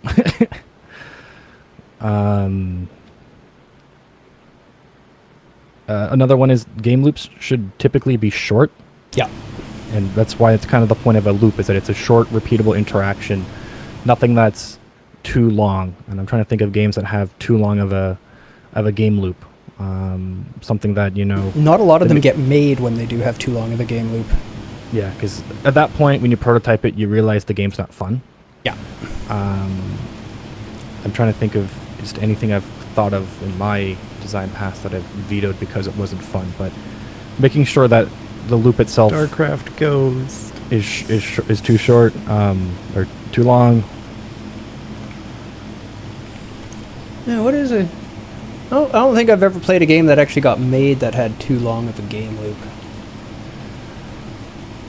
And this is probably why it can be so easy for a lot of new people to fall into these traps. Is because you haven't really played much with a bad example. Because it gets caught as a bad example. And if you get a bad example, it doesn't get made. This isn't fun. Yeah. And then they don't make that game. It's easy to see lots of examples of poor implementation in games because it started out as a great idea and it could have been good, but they didn't implement it well. So it still gets made because all the money's been put into it. It's just it's a crappy implementation. But when you have a genuinely bad loop to begin with, yeah, nobody makes it. Can loops also be too many also? Well, that would be too diverse. Yeah. Too much in the loop. The example that I brought up too, or there was one example of too many game loops, which was Spore, but they were progressed. And then there's the example I brought up where if there was an RTS MMO, FPS RPG, where you had all these genres combined. These are all kind of different game loops can be designed from them. FPS, you're in that perspective, going around trying to eliminate enemies. Now you're in an RTS, which is going to be a bit more resource management. You're interacting a completely different. You're moving entire units around, and then you go to MMO aspect of MMORPG aspect of giant skills that you're trying to level up and increase. And I'm not saying it can't be done and it couldn't be done well. I'm just saying that when you get that many stuff at the same time, it's hard to identify a core loop, what the player will be doing the most, what will you be able to build everything on top of, right? You could do something like that, but you would have to identify one of those as the core game loop. This game is an FPS game, but then we put on, RTS mechanics on top of it, but for the most part, you're going to be in FPS mode running around. You pull up a little screen to manage everything else. Or it's RTS focused where you just have all the units, but sometimes you can just control a unit to, have a bit more agency over what you want them to do or their positioning, but you don't have, all these other mechanics built into that. You have one thing that's your main game loop, the main thing the player is doing, and you build all your stuff on top of that. You can't have a bunch of other stuff and build them up at the same time because you're then technically building like 4 or 5 different games. Yeah. I've found myself wondering about a FPS RTS hybrid I've where seen it done. instead of microing units, you just take over the commander of that unit, and then you micro yourself. I've seen similar done. I've played a bunch of these because I like these games growing up. I can't remember the name. I've seen One just some got where remastered. it's also brought in elements Conquest. of what is it called? A game that I really don't like, but a lot of people do, and I see a lot of them. Not turret defense, tower defense. I've seen a lot of tower defense mixed into the FPS RTS. Yeah. Like Orcs Must Die, or Yeah. That's a good example. what's the other one? Like an actually that good example. That's like Future. That's the one I Future was one. thinking of, I think. Battlezone Commander, I believe, is the one I'm thinking of. Battlezone 2 Combat Commander is one I that wanna has see this RTS. Yeah, I never and seen that before. It got remastered recently. I played a lot of that game. It's more focused on the actual kind of FPS movement of stuff, but you do get a bunch of interaction with units and moving them around. The one I'm really thinking of was Conquest. Was it You know Rise and what? Fall? Rise and Fall. You know what? Conquest. I think I know this game because I think I had the first. I think you gave it to me, to be honest. Well, I had Battlezone back in the day, I think, which was more just tank FPS game. Oh no, this isn't it. Fuck. No, this isn't the one I'm thinking of either. The one I'm thinking of was like way earlier than Battlezone. This is gonna bug me. There was this game that I had. Oh yeah, it was. It's Rise and Fall: Civilizations at War. I still have the box for this. This was a RTS game, but you had commanders. So there was a bunch of different factions, like Egyptian, Persian, Roman, and Greek, I believe. I can't remember. Oh, off and the then top you of my can head. take over like your commander unit and actually do the battles. So you'd have Alexander the Great, and you'd have all your units, but then you could take him over and then grab units with him and organize it while you're there, and then also fight as them because they're your strongest unit, and then back out and do stuff. And this was one of my favorite games. I loved it so much because it was cool to be able to do that. You take all your units, load them up on the boats, and they actually just stood on boats. There wasn't like inside mechanics. You just actually stood on them, and you just like did like beach sieges and stuff like that. And it was, I want this, but like either modern or future and FPS. Have you guys played Disintegration? I have not. And hey, Zila, welcome. Disintegration. What was- That there was- rings a bell. there Yeah, was I'm looking one it up. I remember for Xbox. I don't recognize this at all. 2020. Oh, it came out recently. He's a new V1. game. It looks pretty. Very mixed reviews. Good example of where RTS and FPS got a little too muddied. Trying to They do too don't- much, was it? They don't show you the core game loop in any other videos. I hate games that don't show any gameplay period in their videos. Oh, there's Call to Arms, which I actually have and have played recently, but it's still very much. Did it actually release? Did it 1.0?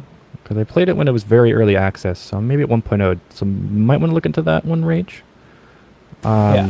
Because I have played this and it is very much an FPS RTS. But the problem is that when you do that, the FPS doesn't always feel like an FPS. It always kind of feels like the FPS was the afterthought. Mm-hmm. And then it's like one of them, like I said before, when you do stuff like this, typically one of them is the core. It's going to be an FPS with RTS mechanics, or it's going to be an RTS with FPS mechanics, because otherwise you're going to be building two games, and that's not impossible. It's just This is incredibly really difficult. hard. A lot of work. Yeah, this Call to Arms is more the style that I was thinking. Yeah. So, Disintegration review. Combat is both maddeningly simple and bafflingly slow. Sounds like they're getting the worst aspects of each game loop. Ooh, there was one. And I played- RTS doesn't have to be slow. Like if you've ever played fairly high level StarCraft 1 or 2, it can be very fast. There's nothing worse as a TOS player than seeing 3 SCVs roam into your base at the very start.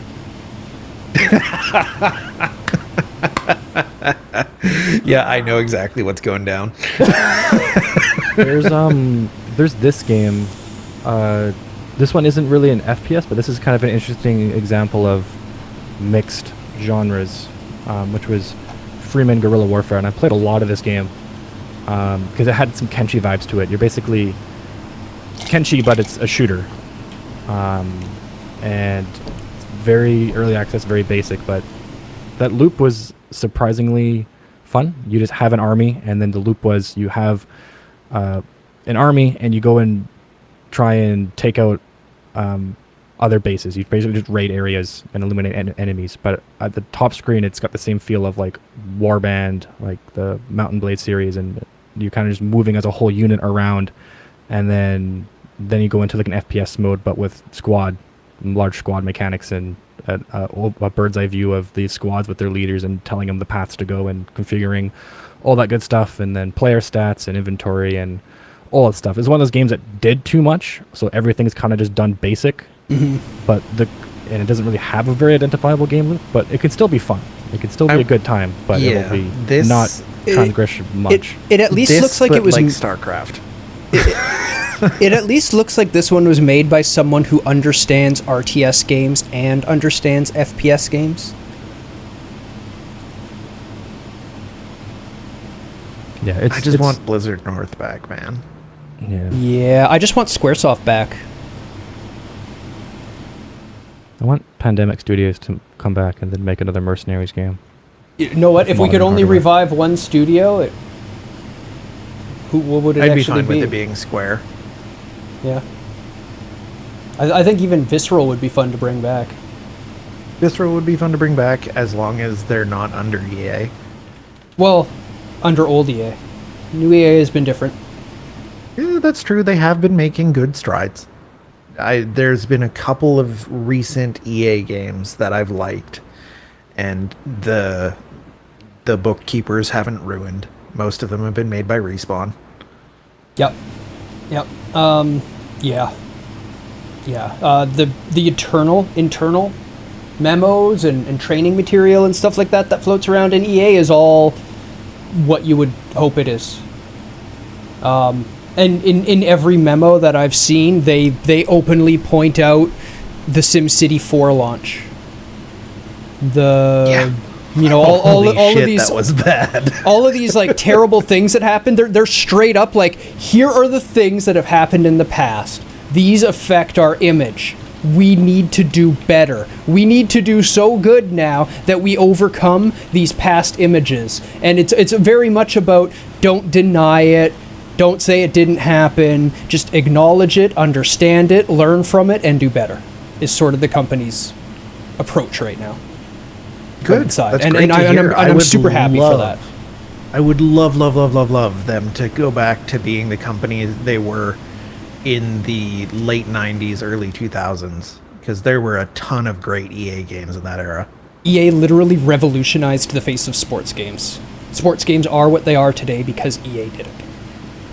Well, that, and they had all of those great RTSs that they were making as well, and quite a few really good shooters. Command and Conquer and Red Alert and all those, and Syndicate Wars, and a lot of really good DOS games in that era too, yeah.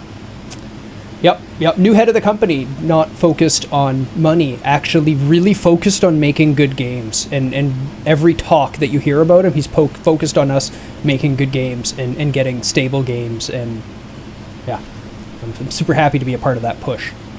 Yeah, that's awesome. Twisted 101 made me play Car Combat. 2 made it stick around longer, but was it V8 or Rogue Trip that was perfected? Rogue Trip is what perfected it.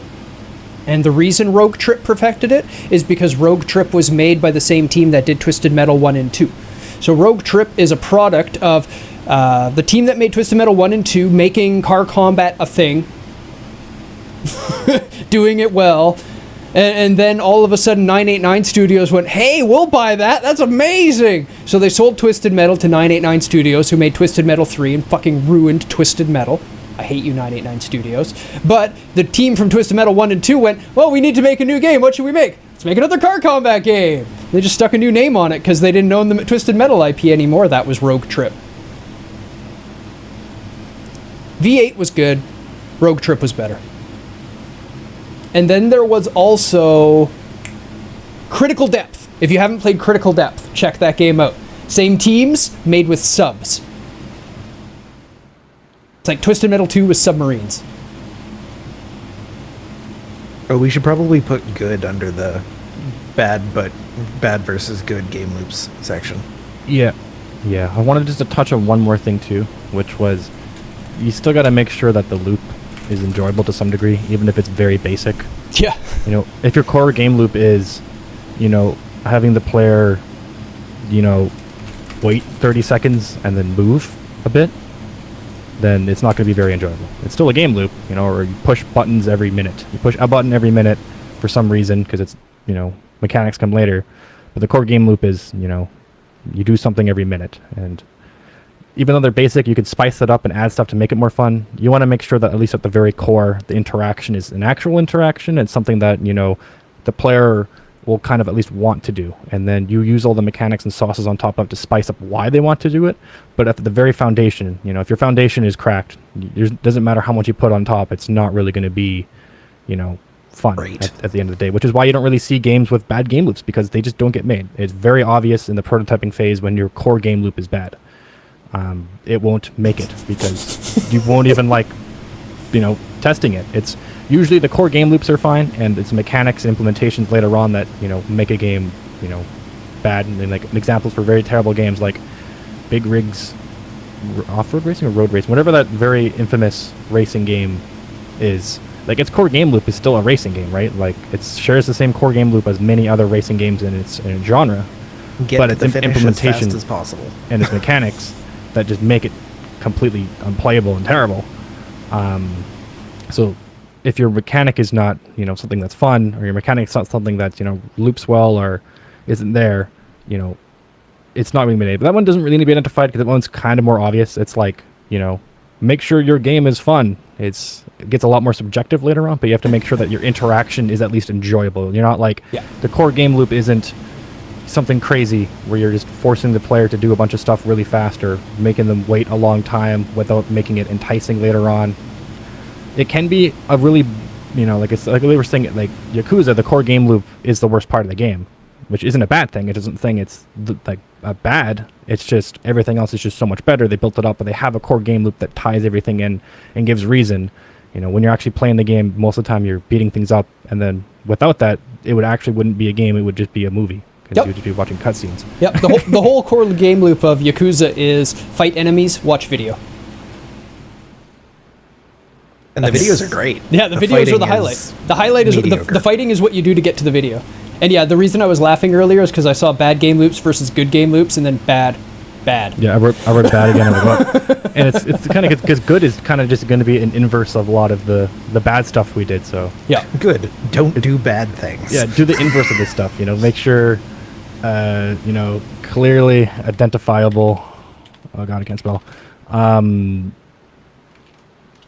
Core loop. Yep. Or loops if multiplayer. You can have multiple, but just make sure that they're identifiable. You know, it's basically just going to say the maybe inverse. Consistent. And kind of clear. Consistent and clear loop.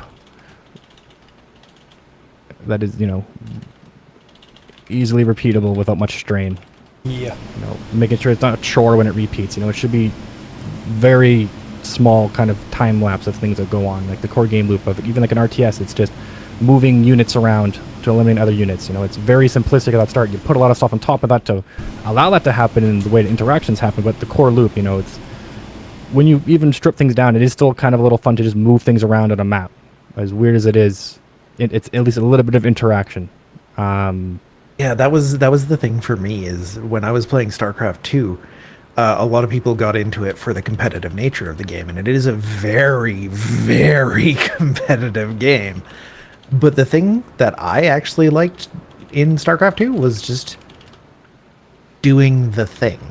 I liked making an army and throwing it against somebody else's army and expanding and gathering resources and throwing more armies at other armies. So I didn't really care when I lost, which a lot of people didn't understand because they were only there for the competition. Yeah.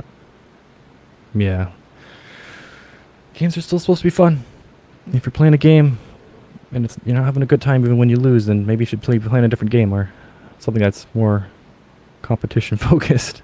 I find that a lot with people that play League, and like they complain a lot because the only time they have fun is when they win, and it's like, I don't think you like the game. I just think you like winning, and there's a lot of other different games you can play where you can win, and not have it be like this, and still be fun whether you win or lose, which is why a lot of people, they play shooters, and even if you lose a lot or you don't get like, you play games like Battlefield, like technically a lot of the time you lose in Battlefield because no one really plays objectives. Everyone just goes for kills because the main gameplay loop is shoot an enemy.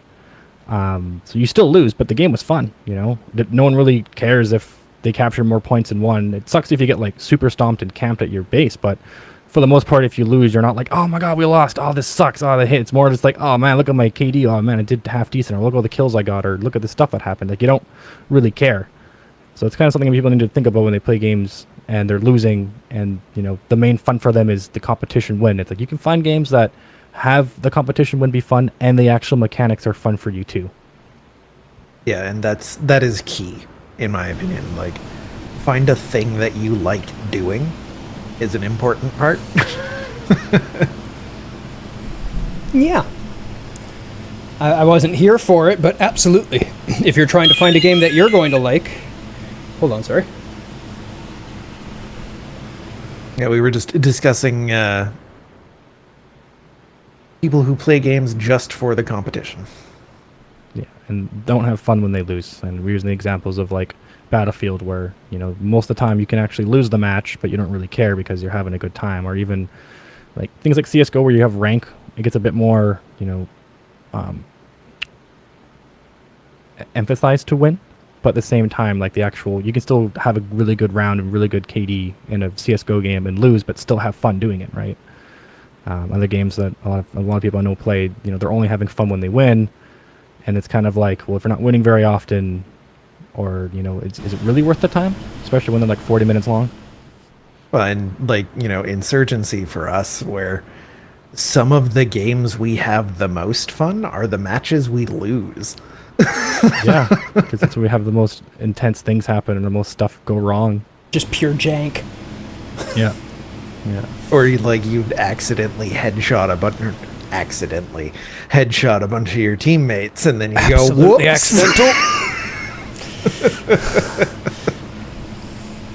Totally didn't mean to shoot you in the face, Needlac.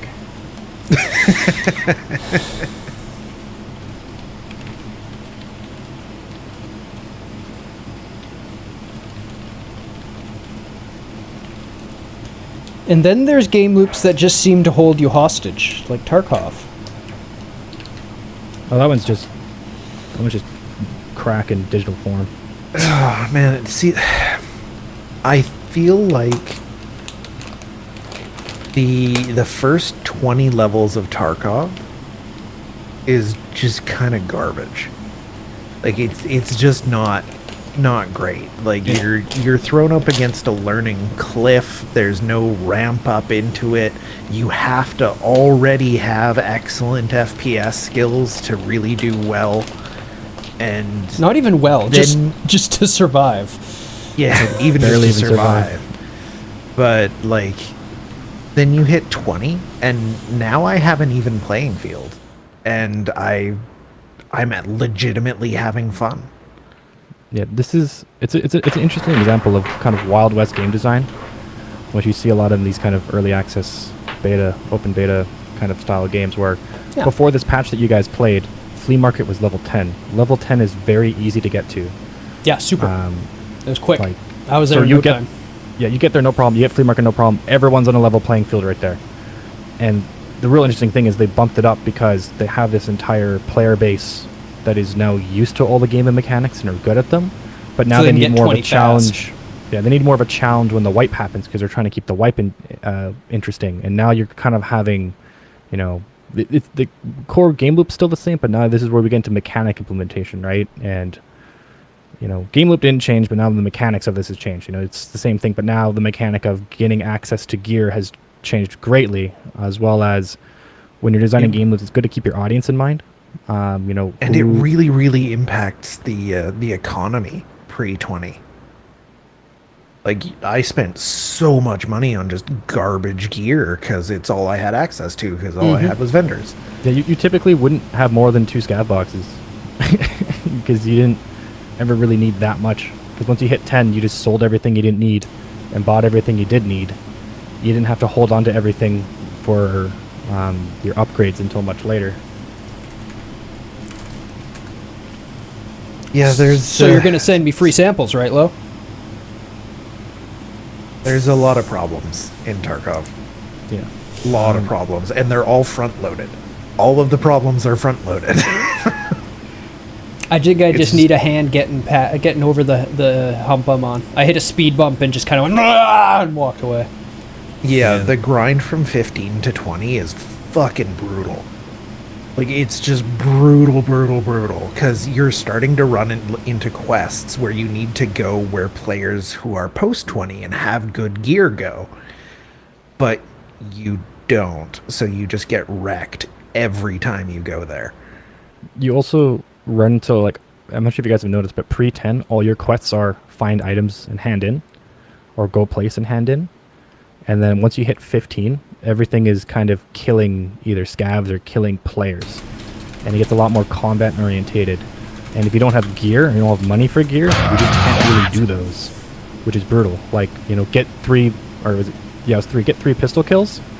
Like, pre-20, that's so fucking hard to do. And then, like, I show up 20 and did it basically in the one raid because I could get full gear and a Glock with a 60 round or 50 round drum with armor piercing bullets in it with a hip attachment and a laser sight. And it was like, okay, now I can do this. But level 19 to 20 is brutal because all your quests are very hard and you don't have the gear for them. And it's definitely because they just upped it without, you know, really, like, it's one of those things where it comes out later, like, oh, the quests were kind of designed in a way of, you know, people would have access to this stuff. Well, now this is a lot harder, and I wonder if they might drop it maybe down to 15. I don't know if they would actually ever do that, but they said early access stuff, they tweak it a lot. But I would suggest tweaking the XP progression rather than moving the market. Make questing, make more, you know, fetch quests, essentially. Just go retrieve thing and kill scavs on the way sort of deal. More scav and fetch quests, I agree. 100%. Versus PvP pre-20. Because post-20, I did the same thing as you, Pseudo. I hit 20, I bought a 5.7, put a bunch of AP ammo in it, and then I got my 3 pistol PMC kills in one run. Like, it got so much easier. Yeah. That sounds much better. I look forward to my bullets being able to kill the things I fire at. Even just giving us access to 1 tier higher ammunition on the vendors. Yeah. Just so we're not totally useless. That would be wonderful. That's all we really need. yeah, that are like, yeah, there's a lot of stuff that could change for that, but I think 15 would be a reasonable flea market. I like that this has turned into a what's wrong with Tarkov stream. Yeah, it's not even relevant to the game loop, but the main game loop for that game was just, you know, supposed to loot and explore, and it's just an example of you can get many different things out of that depending on what mechanics are built on top of that. And the gameplay loop isn't to win, it's to, you know, explore. You can still die in Tarkov and still do the gameplay loop. You're still getting experience. You're still doing something. Yep. For the most part, sometimes. But unless you get a hot spawn and murdered in is 10 to seconds. win. If you're designing a multiplayer game and the gameplay loop is, oh, the player needs to go in and win, and if it's a multiplayer game, well, then that means 50% of your player base isn't going to be able to play the game, or won't be able to actually experience the proper loop, and it'll be too inconsistent of an experience for them. Big agree. Do we have questions about this? I think we've driven home the idea of a game loop at this point. We've pounded it into skulls. It's entirely possible that we may have done it. Yeah, there's not a whole lot to game loops. It's everything on top. You know, so it's foundation layer. Don't worry too much about it. You know, like I said, keep it super simple. You just need to be aware of it, identify it, because you need to use that to build off on things. And like I said, another example we said is you can do an RPS RTS, but one of those should be your core loop, and then the other one is a mechanic that feeds off that loop. In the same sense of, you know, Yakuza is a beat 'em up game, which then the story and minigames feed off on top of that, ties it all together. but at its core, you go around punching stuff and Yeah. beating things up, and it's just fun enough to keep the player in. But if the mechanics on top, differ a little bit or aren't a consistent experience, then you could falter and not have a lot of fun. Interestingly, Yakuza, with a tiny, tiny, tiny change of the core game loop, pushing it towards the video side rather than the punching side, it becomes a visual novel. Yep. Which is not a bad thing. It's just a very different style of game. Now, it's not one that I would ever personally- play, because I'm not a visual personally- novel fan. I've actually played some excellent ones, but the thing for me that stops me from enjoying the Yakuza games really is the kludgy combat, because I love the fact that it's got some ridiculous mini games in it. I love the fact that it's got like an RPG style skill system and equipment and different moves that you can unlock. I love the writing. I love the voice acting. I love the visual style. But the core game loop just doesn't do it for me. I think the core game loop would be fine. I think it's just their implementation of their combat doesn't do it for you. I think the mechanic. Yeah, that's of how that probably more And accurate. and it's an important thing, distinction for this too, is a good game loop doesn't mean a good game. No. It's just the starting point. It's a lot can still go wrong. So just because you have a good game loop doesn't mean you're going to have a good game. A good game loop does not mean a good game, but a bad game loop does mean a bad game. Yeah. And a good game loop helps you put in the proper direction and helps you keep things on the right track. It's it's the starting off point. If your foundation's broken, then it's only downhill from there, right? Yep. But It's big for you to keep in your mind when you're making your game. Your end users may never realize what your core game loop is. They'll probably never think of it. It's not something your average gamer does. They don't sit down and start playing their game and go, "What's the core game loop in this game?" They don't care. They're playing the game. They're having fun. That's all there is to it. We're just weird. Yeah, we just like making games rather than playing them all the time. So we actually think about this stuff. But it's mainly for the designer, not for the player. It is for you to help keep yourself on track and on focus so that you can keep your game moving in the direction you intended. That is the main reason. Think of your core game loop with every step and make sure that you're being true. you're not going too far, or you're not trying to implement another loop on top of it, or you're not drawing out your game loop. And the main thing is that it builds right before the prototyping phase. First thing is designing your game loop. Right after that is prototyping your game loop and then planning out your mechanics. And you'll kind of be able to identify if your game loop's not great, but the thing that might happen too is when you're making it yourself, when you're designing your own stuff, you're very forgiving for the most part. At least most people, it's kind of a habit you run into, is you have the understanding because you have the third-party knowledge of why the things are the way they are, and your players will not. They will not have the insight directly into your brain of why things are a certain way or what they should exactly be doing, or because you know what the loop is, and it's a subconscious thing after you create it that you'll always be doing it. So it's, even if it's not like directly clear, you should make sure that the gameplay loop is the main thing that the player is actually doing the most part. If that's what you want it to be. Like, if you, like I say, if it was Yakuza, another example, and I say this gameplay loop is a repetitive combat. If you don't have that as often, or if it's optional, they don't have to really go into it all the time, then your gameplay loop becomes a lot more muddled. It's a decision you can make later where, okay, well, let's just, make these optional. You can not have to fight the people when they show up, or, fighting only happens sometimes in cutscenes.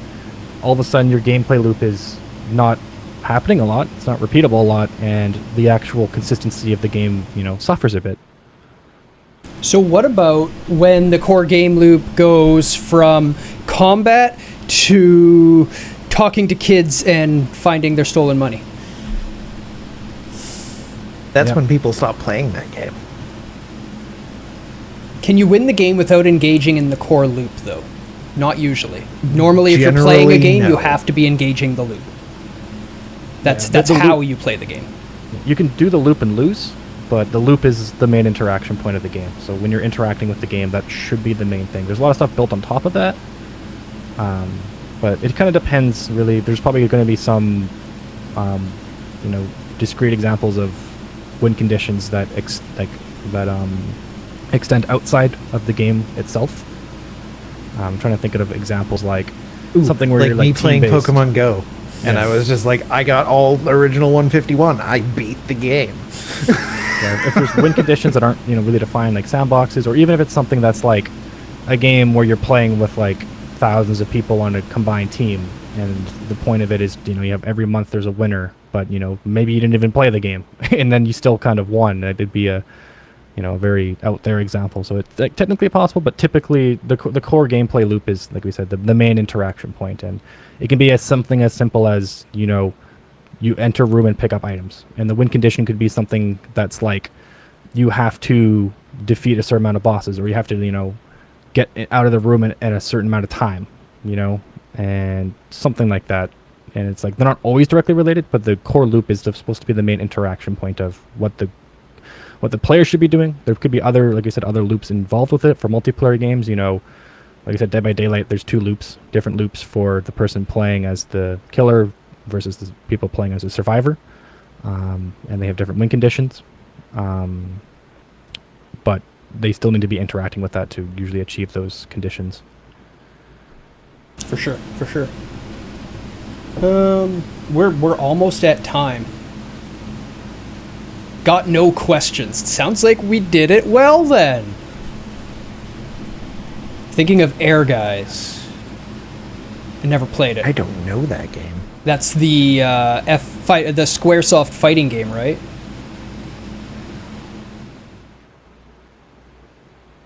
What the hell is this? Yep, that's the Squaresoft fighting game. What? But why? Hey, Viper, welcome. How to trigger a game designer. Ludo narrative. Ludonarrative dissonance is actually something that's a big deal. Like, you should absolutely design your narrative through the mechanics and vice versa. Yeah, fighting with a mini dungeon mode on the side. It's worth mentioning that Air Guys came out of the era where Squaresoft could do literally anything they wanted to, and it would just work. And Air Guys is an example of that, where I would never, ever, ever, ever, ever recommend anyone ever make a game like this, but they did, and it got a 4.5 out of 5 and a 4.6 out of 5, and 90% on 90% have liked the video game on Google users, and like, you shouldn't ever make a game that way unless you're a goddamn game design god like the Squaresoft teams were, at which point you're not watching this video or asking if it can be done, you just do because you can. Yeah, if you're Blizzard North, if you're Squaresoft, if you're FromSoft, head by Miyazaki. Those are probably the three greatest video game companies to ever exist. Platinum Games. Platinum is right up there, but they're not on their level still. Rare was good for quite a while. Yeah, Rare and fell hard. Platinum and Respawn are all kind of on the same level, where they're just like a step below those. Oh, you know who else deserves to be in that category? Black Isle. Yes. Yeah. Black Isle is right up there. I'm like these companies that I'm saying are the greatest. We're looking at like every game they made was good, basically. Except for Squaresoft, every game they made wasn't like super amazing top tier like the other ones, but they released so many that were all just good that you can't ignore them. They were the video game company of the 90s and 2000s. There's just nothing that could fight with them. But yeah, Blizzard North, Interplay / Black Isle, and From headed by Miyazaki. Every game they've released isn't just good, it's legendary. And every game they released is not bad. There's no stinkers. There's not a bad game in their catalogs.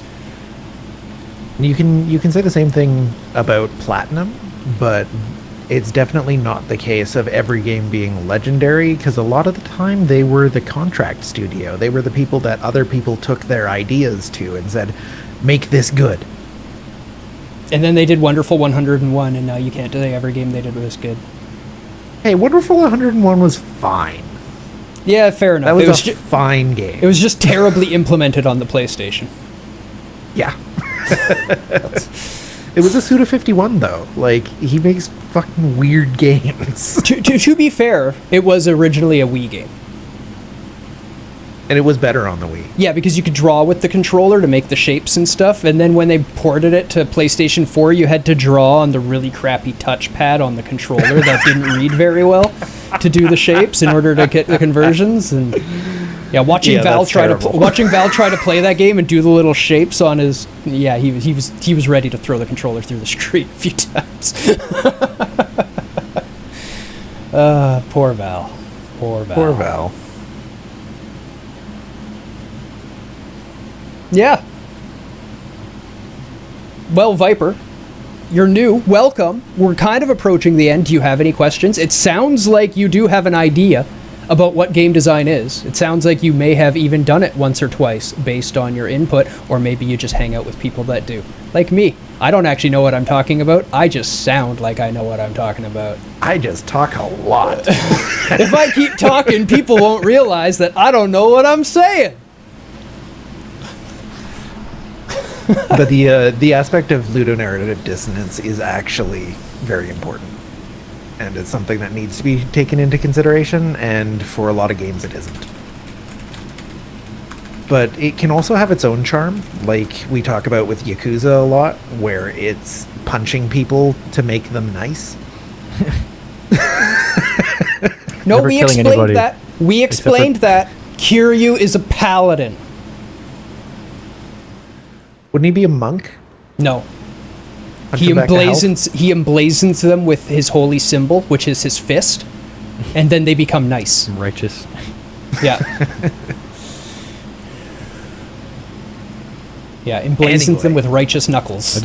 I still love it because it's like, oh yeah, he doesn't kill people. It's like the Batman thing. He just knocks them out. It's like, let me just throw them off the building and they're fine, right? It is like Let me broke throw them all of their into the ribs, river, their and back. get them hit by a boat, and they're fine. They can swim, right? And then you just see them float, and you're like, yeah, they're He's fine. fine. He didn't sink. He's still alive.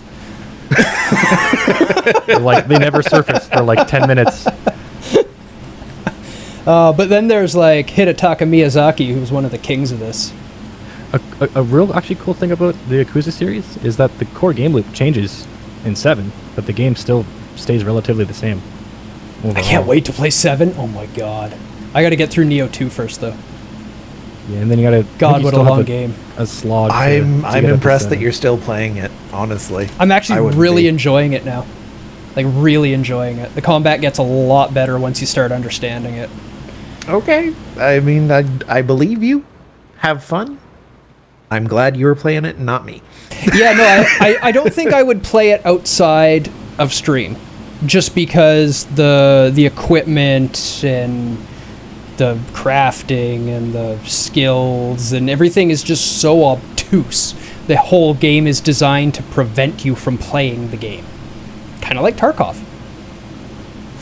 But once you do get your skill level up and you understand the combat and you've got some skills and you've gotten a ways into the game, basically I'm saying once you've played it for 8 to 10 hours, it actually gets good.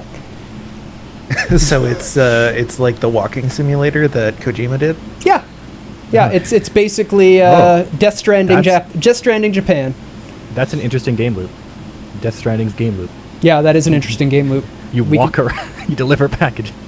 Yeah, You are You pass butter. the mailman, but less interesting than New Vegas.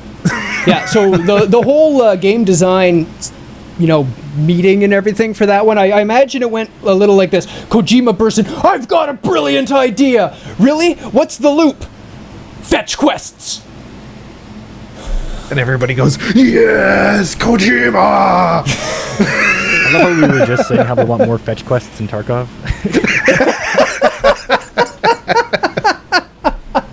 Right, but there's mechanics in the fetch quests in Tarkov. Yeah, there's a reason It for just it. goes to show that your core game loop could be fetch quests, but it's the mechanics on top that really, You think he keep was the players trying to going. invent a new game genre with Death Stranding, but he didn't. He invented walking simulator fetch quests. Well, he made New Vegas again, but worse. Well, that's what Bethesda did too. Yeah. He was still better than Bethesda's, though. I'll True. give him that. This is true. At least his didn't have memory leaks that consumed computers. And apparently it ran great. Yeah, no, it did. I haven't played it. Well, it was but built on the They made a HCD whole- engine. They built a whole new engine for it, I believe. I thought it was added on a the lot to- HCD engine.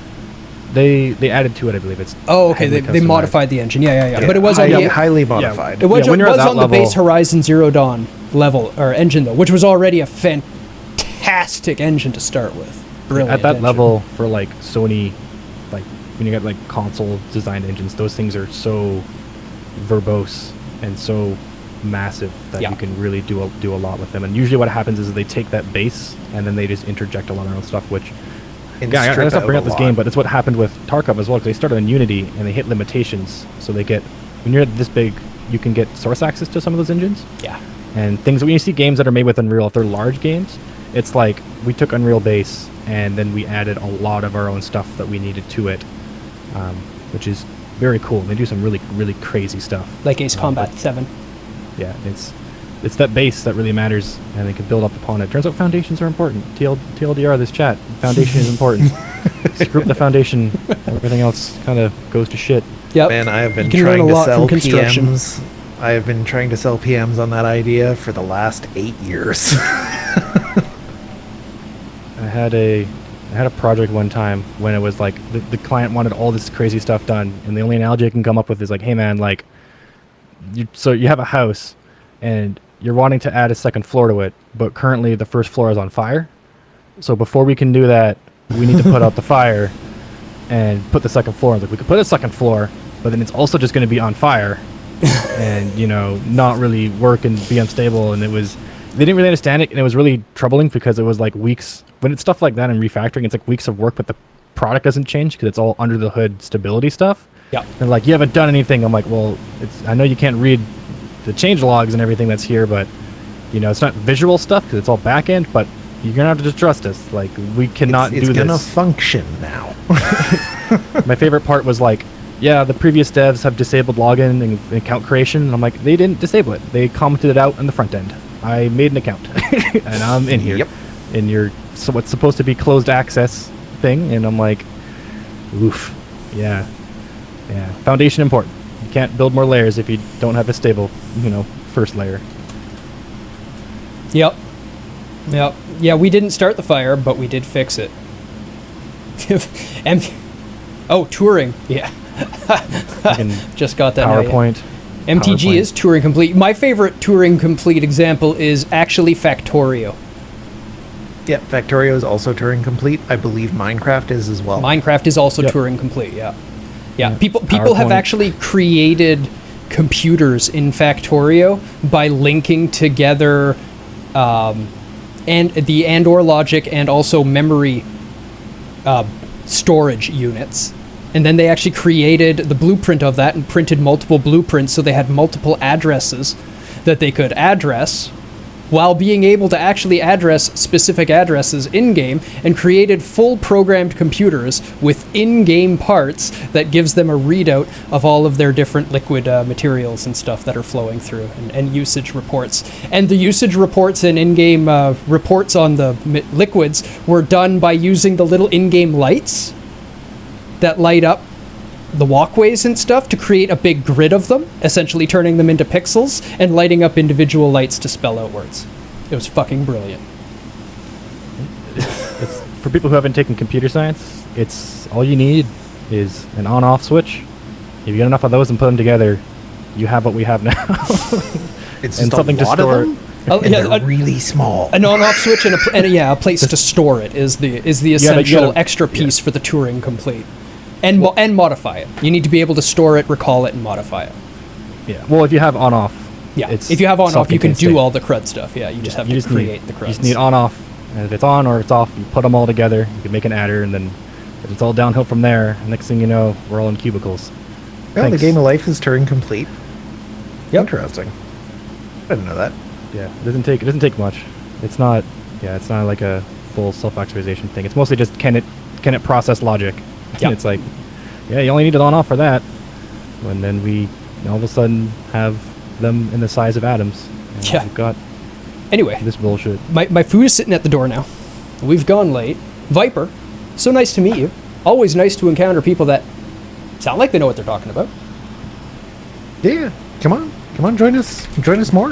There you go. Seems awesome. We have a whole community on that Discord of game developers, game designers, graphic artists, people who love games, people who just do art, people who just want to learn. Come ask questions, come answer questions, come partake, come laugh. Just know how to type Stack Overflow into Google. I mean, that's like every interview I've ever done. That's basically just the job. Yeah. That's a You really good lose skill. points. You lose points for Stack Overflow in my interviews and W3 schools. Look at the actual docs. Yeah. I'm more saying just Google, but yeah. No, honestly, sometimes Stack Overflow is a great source, but I don't copy-paste Stack Overflow. I read the answer, and I take the logic from it, and then I do it right. I say the problem with a lot of stuff I have to do is that there is no docs, because it's stuff that usually isn't really supposed to be done. It's like, oh, let's get some hacky bullshit. And it's like, it's not going to be documented, so time to go to Stack Overflow and find someone else who was like, look at this hacky bullshit I did. All right, thanks. Good old I mean, if hacky you understand the bullshit. language, I mean, I say this as a JavaScript developer, but if you understand JavaScript, you can do fucking anything you want in a browser. Yeah. I mean, we made a multiplayer real-time engine in it. Well, Gong, mostly I partook in little pieces, but I like to pretend I helped. so much you strict. Everything is everywhere. I love it. Okay, yeah, I gotta grab my food from the front door. When I'm done eating, I'm gonna come back. We're gonna play some Tarkov, I assume. I assume you guys are We'll gonna take be you on playing interchange Tarkov. runs. Yeah, let's go finish some quests so I can hit 20 and not hate the game. Sounds good. I just need you guys what to level go are you? chad the fuck out of everything in front of me so I can just hand stuff in. Like 16, I think. Ooh, yeah. You're in the particularly brutal part. Yeah, we can do some quests. We can also do some interchange runs to get you loot and experience. I have lots of loot. I just need levels so I can buy better loot. Yeah, we're talking about like get you level 6 helmet and chest and stuff like that. Yeah, Some I have really 5 good helmet and shit. chest at least. Oh, that's not bad. And I have the MGD that I got off the player that I stuck a drum mag in. So, that thing's Nice to meet you. mean. Oh, thank you for the follow. So, I'll be back as soon as I eat the food that's sitting in front of my door right now that I better go grab before my neighbors get a free dinner. So, until I see you shortly, I'm Deus. I'm Rage. And I'm pseudo. May all your shots be headshots.